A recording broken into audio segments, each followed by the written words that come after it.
Hello everyone. Today I will be presenting on an interesting and innovative topic in orthodontics, magnets in orthodontics. Magnets have been explored as an alternative to conventional mechanical force systems, offering continuous and gentle forces for tooth movement. Orthodontic magnets are devices that utilize magnetic forces, either attraction or repulsion, to move teeth or modify jaw relationships. Types of magnets. There are conventional magnets and rare earth magnets. On conventional magnets, platinum cobalt, aluminum nickel cobalt, ferrite, chromium cobalt iron alloys. On rare earth magnets, samarium cobalt, neodymium iron boron alloys materials are used. Modes of action of magnets. Magnets work based on two principles: attractive forces used for space closure, repulsive forces used for expansion or tooth separation. These forces act without direct contact, making them unique compared to traditional appliances.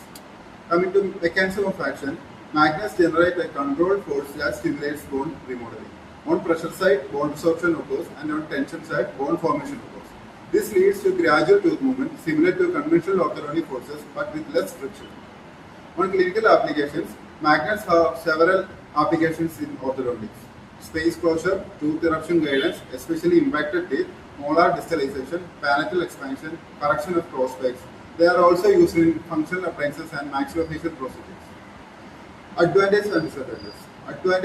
Some advantages of magnetic includes frictionless force system, continuous and gentle force, less need for adjustments, improved patient comfort. They are especially used in patients requiring minimal complaints. Disadvantages. However, magnets also have limitations: corrosion in oral environment, loss of magnetic strength over time, biocompatibility concerns, cost, bulkiness of appliance. To conclude, magnets in orthodontics offers a promising alternative to conventional force systems.